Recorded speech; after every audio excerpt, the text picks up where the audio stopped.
어디까지 얘기했어 나?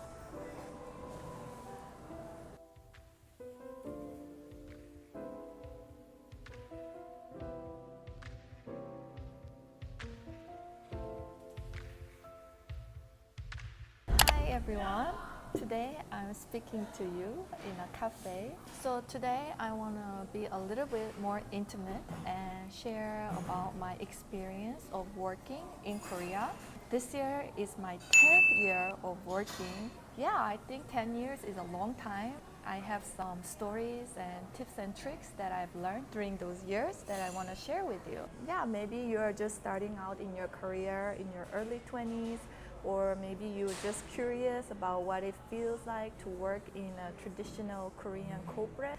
Whatever the reason is, I hope this video gives you a little bit more insight into working in Korea. Right now it's raining outside. It's been raining for the entire week in Korea, and it's gonna rain the whole week next week too. So we are officially in the 장마 season. Nevertheless, I love rainy days. I love listening to the raindrops, so no problem to me.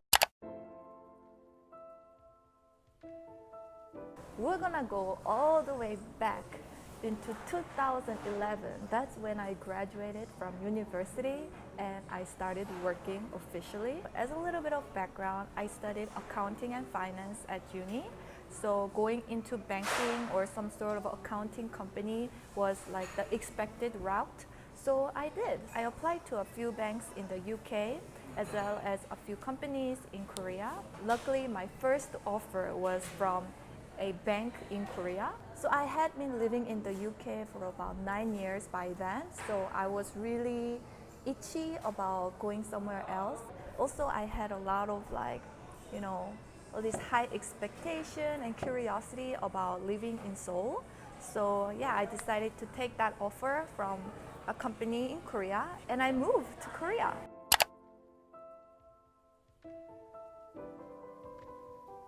I was not born in Seoul, so I wasn't familiar with all the geography or the culture in Seoul at all. So I was really excited, had a lot of high hopes, and I started my training at a bank in Korea. At that time, I think it's still true. Like once you get into these big corporate companies, whether it's a bank or Samsung, LG, they put you into this training program for about a month, and you are basically sent to this middle of nowhere facility, and you sleep and work and study together with all your other trainees. There was about like 100 of us there. That was a very new and refreshing experience for me because I did expect to have some sort of training, but I didn't expect it to go that long, as well as like to be living or sharing rooms with other people. And I was actually the youngest of all the trainees there, partially because in the UK, the universities are only 3 years. I was some ways a year ahead. And also I didn't take any gap year, so I think I was like 23 at the time and youngest of all the 100 trainees. So I felt even more overwhelmed. Like most girls were around mid-20s, and then the guys were much older because they had to go to the army. The experience at the training camp was very interesting. Like we had a very fixed set schedule every day. So you would wake up at like a same hour, and like we had to do a morning workout together. We had to all in groups run around the track. We would have our morning classes related to all the banking operations, some theories, and then having lunch together and doing group projects together. Also, there were some weird things that I had to do. That's when I started to get a taste of like a little bit of traditional Korean working culture. So one time we had to like pack all our stuff in like a backpack, and we had to go for a full day of just walking, like hiking. And that's apparently what you do in the army. But I didn't know why we were doing that because it was so physically draining. And that was like the part of being more like building that camaraderie. So we had an ambulance like walking with us just in case anybody got sick. And a lot of people got into the ambulance and then had to come out to continue their walk. Yes, this is like a tradition in a lot of these companies like Samsung, LG. I think very recently there was like a huge news break because this girl who had a period was also forced to do that 12-hour plus walk as part of the training. There was a huge uproar amongst like Korean publics. Why do these like trainees have to go through like physical training like that when they're just working for a company in the office? So now I think they stopped doing that part of the training. So I successfully finished that training for a month, and then we were finally positioned into different branches across Korea. The rule at the bank that I was working at was that regardless of your expertise or your major, everyone has to start their job at a branch. So doing the everyday deposit, withdrawal, and doing like customer service. So I was positioned at a branch in Sinchon. Sinchon is like a very big university town, northern part of Seoul, next to Hongdae. And there's that famous university, Yonsei University. So we had a lot of like university students. And I wasn't really expecting to do a lot of sales, but that was like the role that was expected. So we would have mandates to issue like 10 credit cards by the end of the day. If you can't meet that mandate, then you can't basically go home. So the branch officially closes at 4 p.m. But from then on, I would like call my friends, my mom, my relatives, my mom's friends, like asking them if they needed any extra credit card. Yeah, going through a lot of that cold calling and sales. But definitely sales is not my forte, and I had a lot of like difficult time meeting those mandates. So after a year of working at the Sinchon branch, I applied to work in the headquarter to an IR team, which is an investor relations team. And then I managed to get the job. So I moved to the HQ. So from then on, I worked in the same team, same department at the HQ until I left the company, so which is about 4 years. And I have so many stories to tell you guys about my life of working at that team. This is when I really got a taste of what it means to work in a Korean company, like traditional Korean company. Okay, so before I dive into that long story, let me have a sip of some tea. By then, I was still a little bit newbie into corporate life, and I also didn't really live or study in Korea for a very, very long time. So I was kind of new to that whole culture. Kind of by the nature of my team, IR team, we had a lot of meetings with like top management, senior management in the company as well as like in different companies.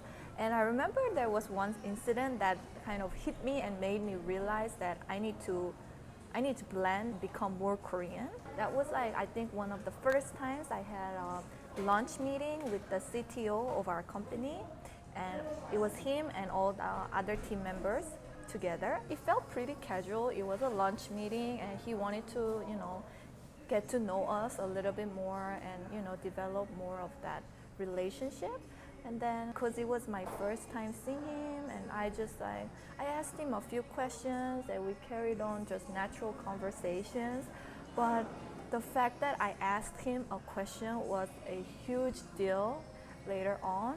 So after the meeting, I was called on by my team leader as like, you need to like calm down. Basically, don't ask questions and just answer if you are being asked. That was like a huge wake-up call for me that I'm in a very traditional Korean company, and I need to really watch out on what I say, what I do. So that was like my introduction to a little bit of that very military Korean corporate culture.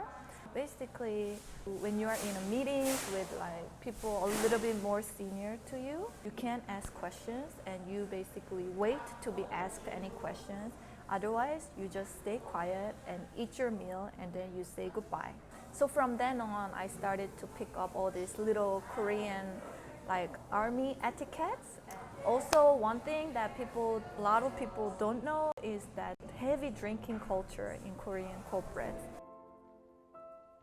Like, I'm not a heavy drinker. I can't actually tolerate too much alcohol, like especially with soju.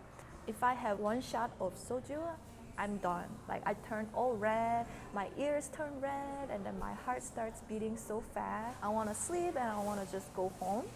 But when you are having dinner meetings, like a soju or beer is a must in Korean corporate culture, and so you can't really get away with it. So what I did is I would drink a little bit, and I would always have a bowl underneath the table, and then I would secretly pour all the leftover alcohol and then put an empty glass on the table. That's like a survival method that I developed. One thing that I really struggled was with this drinking culture, because sometimes they will do like a group drinking too. Someone like high up in the position would say, we're gonna do like 파도 타기. We're going around the table and finishing up the shots. So once the person next to you finishes up your shot, then you have to finish the shot, and then someone next to you will follow suit. Also, I was the youngest member of the team for a very, very long time. So that was like my biggest complex for a long time. So I always, early in my 20s, all the way up to mid 20s, I tried my hardest to look older. If you're the youngest member of a team or any kind of community in Korea, you have to do a lot of 자비. Like you have to go and like make coffee or prepare tea, picking up newspapers, all these like nitty gritty things that will be all on you. So if you're a young member, there's that extra expectation of you, which you need to be more aware. Also, schedule is so crazy. You cannot have a fixed schedule. Like the schedule is very inflexible, like what time you can get off work. Korea has this 눈치 culture. Basically, you can't really go home until like your boss leaves office. Well, that was the culture I was in. You can't really have your own schedule after work. Likewise, your boss couldn't leave work if his boss hasn't left work. So it was like that vicious circle going around, even when you're done with your day or done with your work, just because somebody senior hasn't gone home. Yeah, because of that 눈치 culture. This kind of culture is particularly stronger in professional services or finance. Like that's around time I started dating Daniel, and we couldn't really date on the weekdays, so we would only date on the weekends. Sounds like it's really tough, but there's also like a good side of the story, which is like I was earning good money, and my mom was proud because it was a very reputable company. That also meant a lot to me. It's a very competitive to get into, but in general, like the work hours were very, very long, very typically expected in banking. And even on the weekends, I would have to at least take one day to go to work. Also, I only had 5 days of holiday a year. Even though by law I was allowed minimum 10 days, nobody used 10 days. That was like a convention. 4 years, I only took 5 days of holiday each year. And that's really, really small, right? You can't really rest. And actually, Korea has a very high suicidal rate, like in corporates. And very recently, a lady in her 20s actually jumped from a building at outside Seoul Station in Korea, and she suicided. And whenever I see this kind of news, I feel like it's not surprising. That's like a mentality that a lot of people go through. And I'm gonna be honest, those 4 years were the darkest time of my life. Not because of all these etiquettes, but just because of the relationship I had with my boss, just having no break, and constantly I felt like this little rat in a cage. I was really miserable, I felt really depressed, and I felt like there was no light at the end of the tunnel. Some of the more difficult things that I had in terms of relationship with people was that there was so much 관섭 from people. I think I was in a very particularly tough team, and my boss would be so nosy about my personal affairs or my personal things, like what I'm wearing or what I have as my profile pic. And of course, not to say, there was so much shouting at work, kicking the chairs, and all these crazy things that you only see in movies, I saw in real life, and I just felt like I had enough of it. And I wondered whether it was the same in other companies, other industries, and that was about time when I kind of looked into other alternatives. I didn't really want to stay in the banking for various reasons.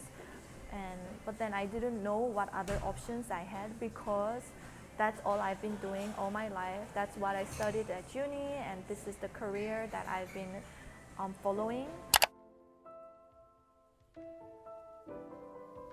But by chance, I got to learn about this company called Dev Bootcamp, and I saw that they teach you how to code and become a programmer. I was very unfamiliar with coding. I had never done programming or coding, but it seemed like something that I could try my hands at, and it seemed interesting. You had to apply to enroll in their program. Like, there were very solid interview and test processes to get into this program.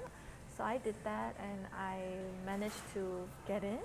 So decided to quit my company and I enrolled in this program. All this thought process and decisions happened in a very short span of time for me. When I announced that I'm gonna leave this company to my boss, he was so stunned because he's 30 or 40 years of working in the same company. He's never had a colleague leave the company.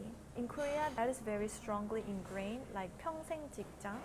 So once you go into a company, you stay in that company for the rest of your life. I think that idea is kind of gone away for a lot of younger generations now, but people in their 40s, 50s, 60s, that's like the mentality they have been into.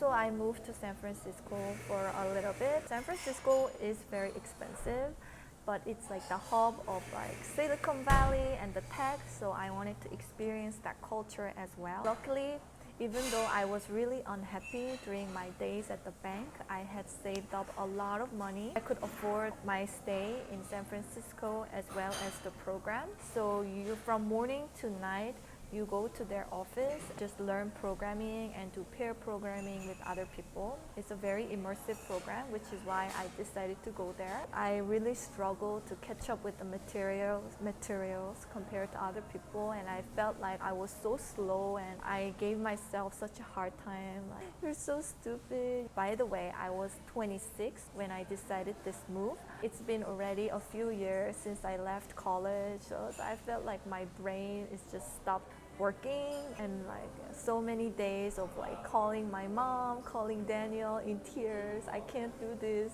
Fast forward, I managed to finish that program. Then I wanted to get a job in the US, but all these visa issues, it was virtually impossible. So I returned to Korea. Even though I had 4 or 5 years of working level experience, because it was a completely different industry, I had to apply as a new hire. That means there was a huge drop in my wage, but that was the reality. I managed to get a job at a tech company. So my first job as a programmer. Honestly, I felt reborn at that moment. I was super pumped and excited about my new journey. Definitely quitting my old job and going into Dev Bootcamp was a milestone in my life. And from then on, my life turned 180 degrees. There was much less hierarchy in the company culture. There was no more of that military culture. I felt so much more liberated as a person. Just more than anything, I enjoyed what I was doing, programming and learning to code. And I actually jumped around a few companies now. So the company that I'm working right now is my third company as a programmer. Each year I feel like I have been growing and developing my skills. That feeling that you are becoming better. So yes, that is my 10 years of working. I don't know what you guys think. Is this something that's similar to what you had expected? Because sometimes reality is very different to what you see in dramas. Also, by the way, there's a very famous Korean drama depicting this kind of working in a Korean corporate setting. It's called Miseng, and that was a huge hit in Korea a few years ago. In retrospect, I have a few points that I would like to reflect. Having that perspective that there's so many different ways of living is so important, and I wish I had known that earlier on in my career. And I think I also had a lot of pressure because I was in a pretty reputable company, so my parents were really proud. So at the back of my mind, that was always like hanging too. And I also felt really rushed, like in my early 20s. I felt like doing something else or taking a detour would be like wasting my time. And then now I know that was so wrong. Living your life and doing whatever makes you feel happy, whatever keeps you interested should be the most important thing. And the one thing that I also want to add is for young people, you don't have to follow your major. Like I didn't major in programming or computer science, but now I'm working in tech industry. But I think it's important to try it out because you've invested already 3-4 years of university into that. It might turn out to be different than how you expected, or better or worse. You never know until you try it out. That was pretty a long talk, but I hope that was interesting. And those of you who have much more experience than me in professional industry working and you want to share your 2 cents, please share in the comments below. I would love to read about it and for our community too. So I'm gonna wrap up. Thank you very much for watching, and I hope to see you guys in my next vlog. Bye!